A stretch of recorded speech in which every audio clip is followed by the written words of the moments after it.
before I welcome up our feature interview guest, I'd like to once again solicit your opinions on the subject that we are going to be discussing. Inevitably, Energy Outlook 2020 and beyond, as we all know, involves a lot of geopolitics, a lot of uncertainties in the neighborhood, and we have no better person to provide us some wisdom and insight on that. But before we invite our feature interview up, I would like to get your opinion on a question, if we could bring up, that His Excellency has been addressing over the recent months since President Trump took office, and most recently had an op-ed in yesterday's newspaper here in Qatar. In terms of the new U.S. presidency, Prime Minister Fouad Siniora has recommended to the Trump administration that they adopt these 5 issues as priority policies for the Arab region. Which of the 5 recommendations that His Excellency Siniora has put forward do you think is the most pressing at this time that the Trump administration, in the context of the Middle East, should put to the top of their agenda? His Excellency has essentially sort of framed this in a message in a bottle to the new presidency from the Middle East perspective. From your point of view, which of these 5 do you think is the most pressing? There's no all of the above, which you might like to press, but nonetheless, take your choice. So, read them. I will read them. A, founding permanent rather than transitory solutions to the festering problems of the region. B, recognizing that extremism on one side cannot be permanently defeated by extremism on the other side. C, strengthening and empowering Arab moderates across the region. D, recognizing that it would be in America's national interest, as well as the interest of the region, for the U.S. to invest in the social and economic development in the Arab region. And E, pursuing an even-handed policy regarding the Arab-Israeli conflict. These are 5 themes that His Excellency has put forward, and I'm asking you this morning to make your choice as to which you think is the most pressing. All the above. All the above. But nonetheless, putting everybody into the sense of where they think maybe the priority should be, and then we will hear His Excellency's views. So if we can take 10 seconds, it's a short amount of time to deal with a very complicated question, but nonetheless, that's what we're asking to do.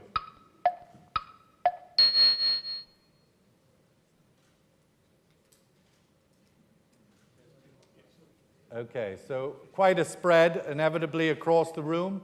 Different ideas. 24% A and E, and 22% D. C, 11%, strengthening and empowering Arab moderates, which might surprise His Excellency, as I know that's something quite dear to his heart.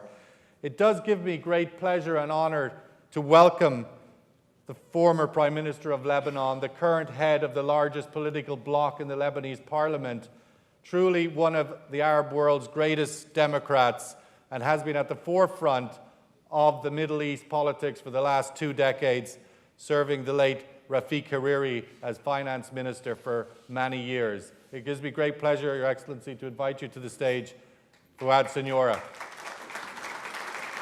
I will start by giving you the opportunity to comment on the question, on this theme, and the result, and hear your thoughts on that, and then maybe we'll take it forward from there. Were you surprised, for example, that strengthening the empowerment and empowering Arab moderates was the least of this 5 selection? No, I'm not surprised, actually. Actually, all the above points are very valid up till now. And they are really very important issues that the present administration has to really look at while addressing the issues of the region. It is very important to really, I want to talk about the experience that we had so far. In the first 100 days. With the first 100 days. Let me start by quoting a little anecdote. And that when Ishaq Rabin visited the United States the first time as a prime minister, and at that time it was Gerald Ford, he was the president. And Ishaq Rabin wanted to cash in on what the president has been talking while he was campaigning about what he's going to do, and specifically about moving the US Embassy to Jerusalem. And the first answer, what he answered Ishaq Rabin at that time, that life looks different from the Oval Office. And that's exactly what we really speak about normally when we talk about driving from the back seat is entirely different than driving from the front seat. Actually, when President Trump was campaigning, he was campaigning based on his background as a businessman and as an isolationist. And what he has been talking about, building a wall and America first and so on, all of these ideas that he has been raising. Actually, Trump, at that time, he was really behaving in a different way than what he was behaving when he was campaigning. I believe that the lack of real clarity in his mind about the global politics, whether it is pertaining to relationship with China, with North Korea regarding the nukes and so on, and with Europe and the NATO, as well as his assessment of the regional situation, really has been started to change since he was campaigning and afterwards when he started to assume his responsibilities at the White House. It really indicates real shifts in his situation and his policy responses. And therefore, I believe that this situation is going to continue as such. He is definitely inching towards a realist foreign policy on all of the various issues, particularly regarding the relationship with the NATO and with China being more of a realist and trying to engage, and regarding the issues of the Arab world. I want to recall in here what he has to do with Syria, for example. When the Syrian government dropped the sarin gas bombs on Khan Sheikhoun a few weeks ago, I think Trump was really compelled to respond, although he himself, he has urged his predecessor, President Obama, not to take any action against Syria when Syria dropped the chemical weapons on different spots in Syria against civilians, which led to the death of quite a large number of people. Regarding his relationship with Iran, I think his position has changed a little bit. He was definitely against the treaty that was made with the Iranians. But definitely he's taking a tough stand now. I think he believes that Iran is not a potential partner. Unlike the position that was taken by President Obama. And he considers Iran now to be a potential threat to security and peace in the region. That's why I believe that he's going to take a more tough position and using more US sanctions against Iran and against all its activities and its, let's say, partners in the region. Regarding the Palestinian issue, I believe that in his behavior, and contrary to what was his position before as a campaigner, you see, he is definitely, in his behavior, is exceeding the Palestinians' low expectations of him.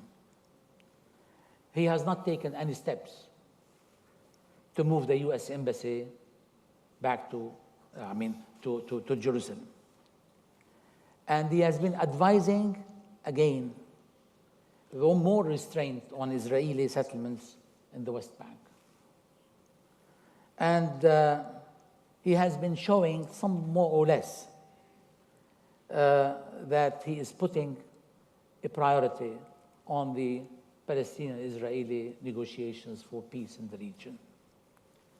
These are, let's say, all symptoms of recognizing the need to adapt to the change and to his feeling his way in the region as well as elsewhere in the world, that things, what he used to really talk about when he was campaigning or even before, now he is realizing that life is different from the Oval Office than what it was really appearing to him when he was campaigning or even before.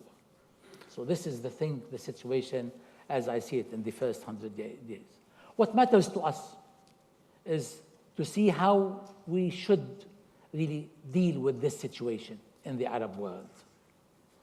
I strongly believe that some real effort has to be made in engaging the President of the United States and trying to show him exactly many of the points that I have raised a few months ago, that something has to be done in order to realize that it is not possible at all to defeat an extremist group by creating another extremist group. Were you in your acknowledgement that he has taken a more realist posture? Yeah. Is that a good thing? Is that a positive development? Would that give him a tick positive from your point of view for the first 100 days? Because your expectation was that maybe there would be something more concerning. Definitely, it is a positive thing. It is not at all possible for a president of the United States with all the responsibilities of a superpower like the US to continue dealing with matters from the point of view of a businessman or a point of view of somebody who is not really aware of what's happening and what are the various factors that are to be considered in drawing the real policy of the United States. For sure that there is a lot to be learned still. I mean, I believe that the president has to feel his own way to understand what were the faults that were made by his predecessor without realizing that ultimately there has been a major change in the region. And the matter has to be looked at from trying, first of all, to look for real permanent solutions. Otherwise, if they continue to really look at matters from the point of view of putting up fires here and there, it's going to end up in increasing problems in the region, realizing the fact that the region suffers from so many ills, from the lack of real reform that should have been done over a long period of time, and that was not done.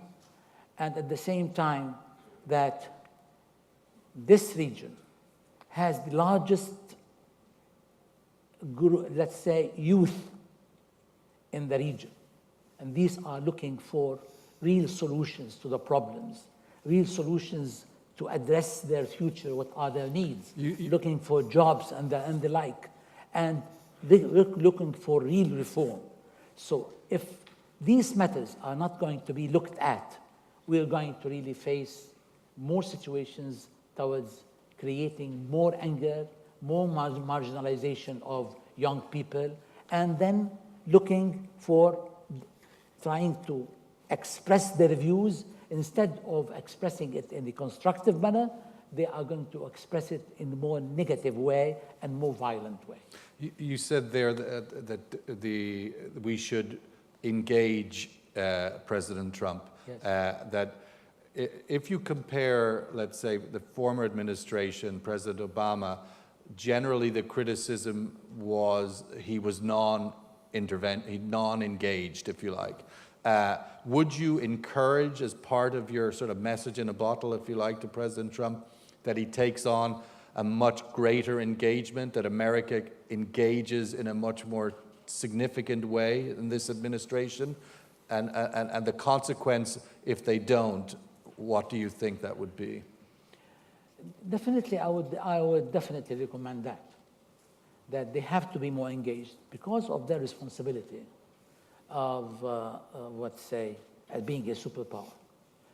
But I'd like to add really one more dimension, is that the world is becoming a small village.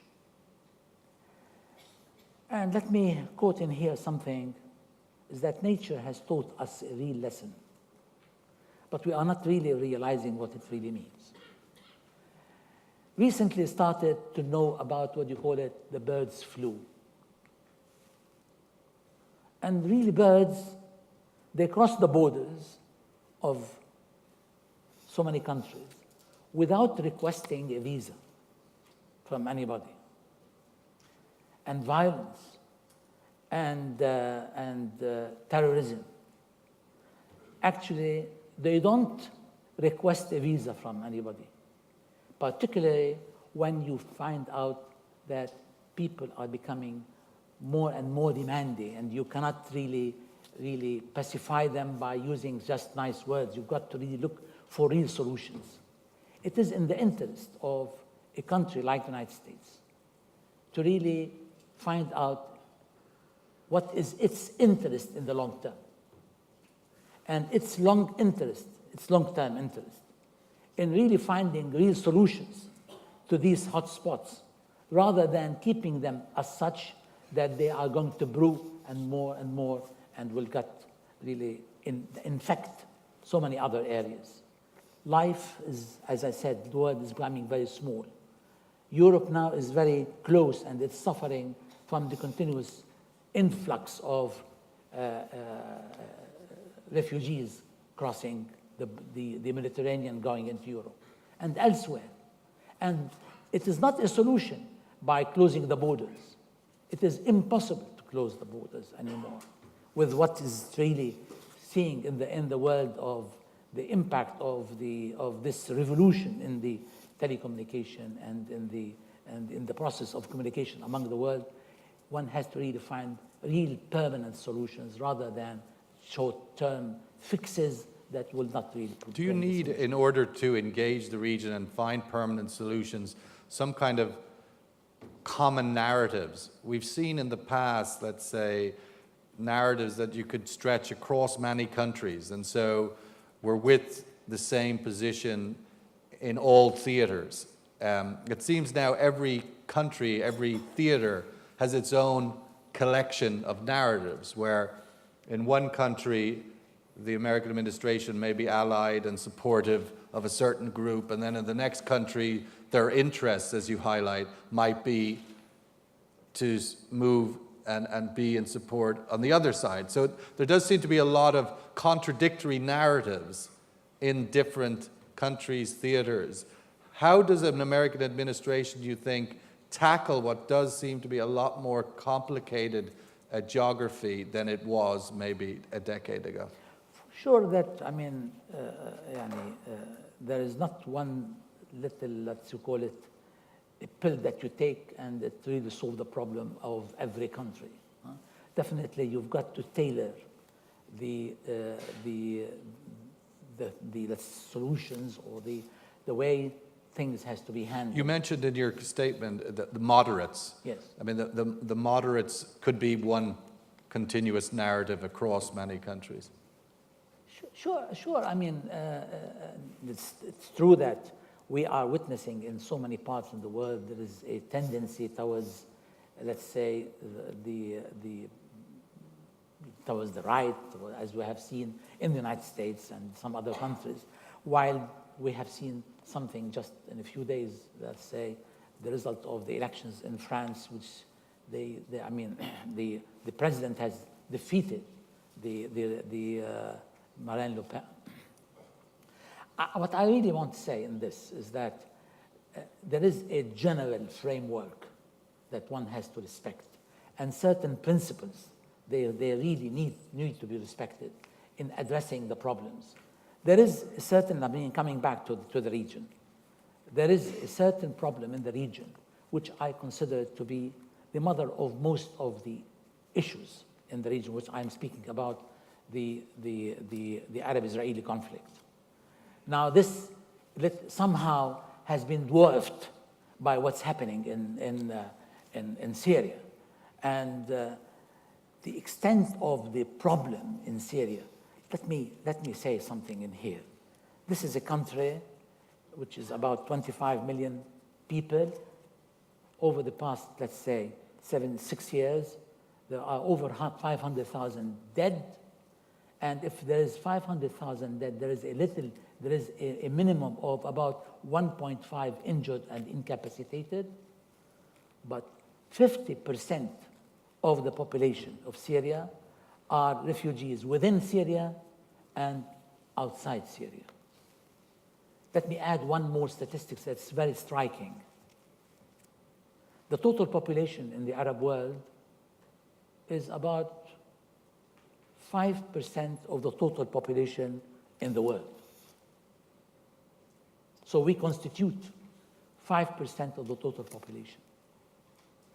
But we constitute more than 55% of the total refugees in the world. The Arab world is responsible to more than 55% of the total refugees in the world. This to tell you the extent of the problems that we are really facing and the need to address these issues. It is impossible to continue to have a problem that is still really causing lots of anxiety, anger, and tendency towards violence because of the continuation of a problem in not finding a solution for the Arab-Israeli conflict. Do you think that remains the gateway? That's definitely a gateway. And the very hot spot definitely now is Syria. And really this Syrian situation is definitely affecting the nearby countries, and there is a problem that has to be handled.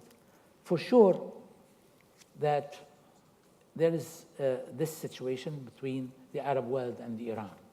And this situation is affecting more and more the Arab world because of the policies being adopted by the Iranian regime in actually adopting a policy of interventionist policy in the region and causing instability in the region. And this by itself is based on a theory, a theological theory of wilayat al-faqih, which is empowering the let's say the faqih, the wilayat al-faqih, to intervene in the affairs of every other country all over the world without really respecting the sovereignty of these states. In terms of those two issues you mentioned, the Israeli-Arab relation, the Arab-Iranian, as you've just articulated, which of those two, if you had to press on the clicker, would you think You identified Israel as the mother of. Is the Iranian issue, looking out the decade ahead, is it on a par, do you think? How would you, if Trump had only one to choose for your alignment, which of those two would you choose? You see, in real life situations, you cannot really pick one issue and thinking that you can keep the other issue constant. Life definitely is different than that. You've got to address all of these issues based on a real assessment of what has to be done. It is not possible to continue having a situation like the Arab-Israeli conflict continue, where Israel is increasing the number of settlements and adopting an apartheid policy, clearly, in that, without really addressing the situation. And at the same time, there is another hotspot in Syria, which definitely has to be handled. And if not, definitely it's causing to really affect so many other spots. I would consider that the United States has to really have more proactive policy in this respect and trying to find real solutions that can ultimately put an end to this alarming situation in the region. If you take that sort of recommendation, does it not run the risk of, in the context of what we've seen many American administrations in the past, get sort of caught into that vortex of nearly the unsolvable? I mean, obviously there are solutions, you would articulate them, but they are complicated, let's just say, and then consume all of that diplomatic oxygen that perhaps the rest of the region needs right now. A Syrian sort of grand plan of recovery, Libya, Yemen. I mean, there are many theaters that need that engagement of the world superpower, as you say. If Israel, Arab-Palestinian became the principal gateway, would it not run the risk of sucking all the oxygen out of the new administration's ability to tackle what are many other very significant problems? I know that the interest of the new administration is not restricted to our region. They have so many other issues that they have to address. And they have limited resources, whether it's time, in terms of effort, attention, and the like. But let me put it this way. The issues of the region are very much intertwined together. And you cannot really address the situation in Syria without really looking at what's happening with Iran and its interventionist policy. What I really want to say in that, it is not really expected that the United States is going to really send boots on the ground everywhere, you see. This is not the thing. I think it is empowering the states in the region, particularly the moderate states, and whether it's its relationship with Egypt, with its relationship with the Gulf states and so on, is to develop some sort of a real effort together with some Islamic countries so that some effort can be made, whether in terms, first of all, the safe zones in Syria, and at the same time to create a certain force that can really ultimately can find some sort of a way of intervening in the situation of in Syria to really force some sort of a peaceful solution in there. And encouraging Iran and engaging Iran at the end of the day. And in here, let me put it very clearly, is that Iran is a fact of life. And it is there. And we have to deal with it and engage. And I would like to really say in this, there are plenty of common interests between the Arab world and Iran. And for sure, I can really say that the politics of fatigue is going to play its role in the region, because it cannot continue as such, allocating substantial resources away from the real needs of the Iranian people. if one can follow up the, let's say, the discussion that's happening now within Iran in preparation for the presidential election that's going to come very soon, you'll find out the interest of the Iranians is not in the political, let's say, in the politics in the region, as much as it is very domestic. And there are plenty of really anxiety and anger and real need to meet the needs of the people. This is something that is more and more going to really see it.